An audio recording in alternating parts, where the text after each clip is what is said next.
No passado, mais precisamente no século XVIII, engenheiros ilustres como Manuel da Maia projetaram e construíram grandes obras, por exemplo, o Aqueduto das Águas Livres, que asseguraram o abastecimento de água à cidade de Lisboa.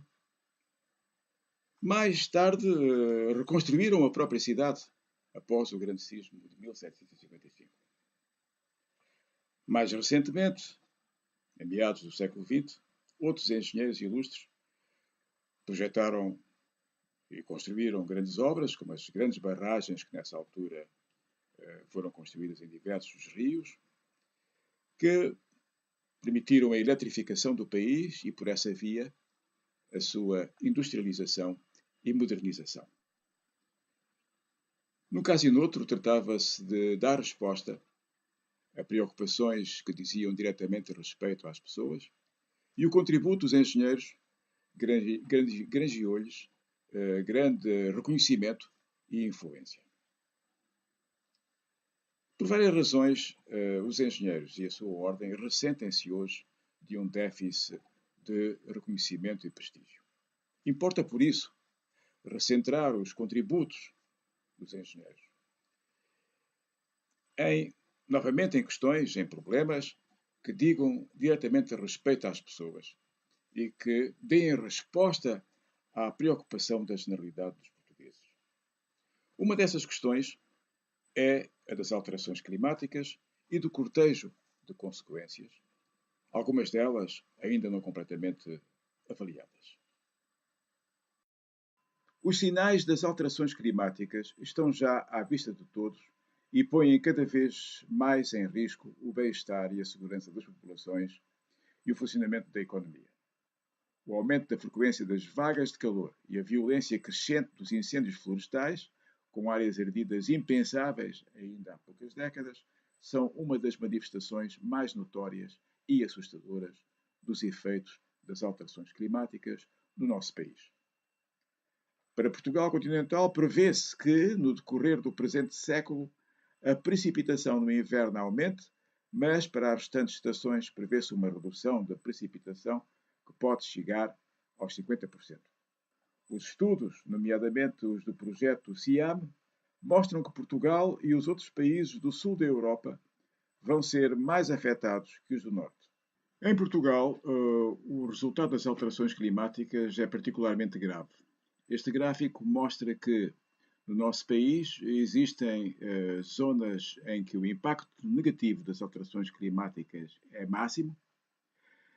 Este outro gráfico mostra que também no nosso país existem grandes zonas em que a vulnerabilidade às alterações climáticas é muito alta. E o terceiro gráfico mostra que também no nosso país a capacidade de adaptação às alterações climáticas é muito reduzida ou mesmo mínima. Temos, portanto, um problema em Portugal e, com todo o respeito, não são os advogados nem os economistas que o vão resolver. Os números mais recentes do Inventário Nacional de Emissões, que se referem ao ano de 2015, mostram que as emissões de gases de efeito de estufa em Portugal continuam a aumentar. 27% das nossas emissões de gases de efeito de estufa estão associadas com a produção de eletricidade e, neste domínio, avulta a Central Termoelétrica de Sines. 24%, a segunda maior fatia, estão relacionadas com os transportes. As emissões de gases de efeito de estufa relacionadas com a produção de energia elétrica podem ser reduzidas recorrendo à utilização racional de energia e às fontes renováveis de energia. Em relação a estas últimas, tem-se investido sobretudo na produção centralizada, barragens, parques eólicos e, ultimamente, parques fotovoltaicos. Infelizmente, não tem havido suficiente ênfase na microprodução renovável, a modalidade mais promissora, utilizando sobretudo a energia solar e a biomassa. A microprodução torna possível ao consumidor de energia tornar-se também produtor, injetando na rede a energia de que não precisa. As emissões relacionadas com os transportes podem ser reduzidas recorrendo à eletrificação desses mesmos transportes. Em todo o mundo, incluindo Portugal, assiste-se atualmente à substituição dos automóveis com motores de combustão interna por automóveis elétricos.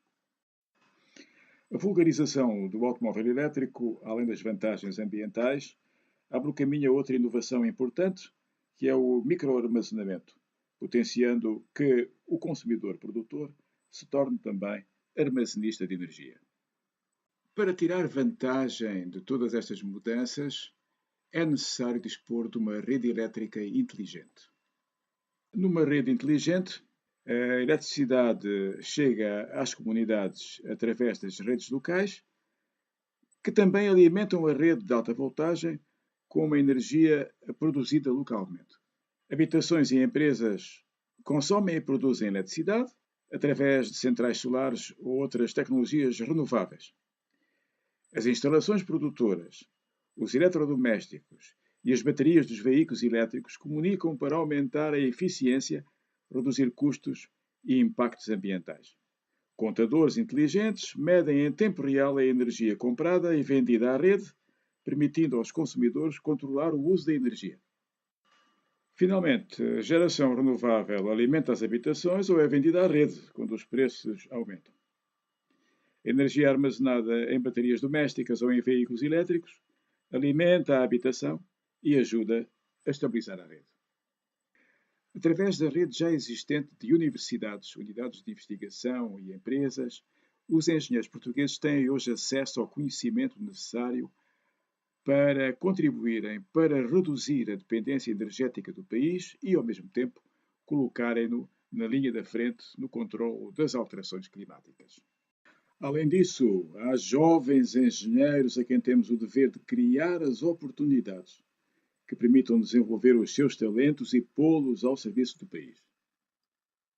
Uma rede elétrica inteligente permite reduzir as emissões de CO2 necessárias para conter as alterações climáticas, mas permite também reduzir o custo da energia, aumentar a eficiência energética, reduzir a dependência energética, aumentar a segurança do abastecimento e conceber e comercializar novos produtos e serviços transacionáveis de elevado valor acrescentado, como, por exemplo, para reduzir o risco do incêndio florestal. Esta mini-central de biomassa que transforma diretamente biomassa em energia elétrica, ou esta simples caldeira de biomassa, são exemplos de muito do hardware que as PMEs portuguesas podem vir a produzir e exportar. Neste caso, com a vantagem adicional de contribuir para a redução do risco de incêndio florestal. É certo que têm sido lançados no país vários projetos relacionados com as redes inteligentes. No entanto, esses projetos não têm sido suficientemente ambiciosos. Quero aqui citar o nosso colega António Guterres, no discurso que fez na abertura da Conferência das Nações Unidas sobre as Alterações Climáticas COP23.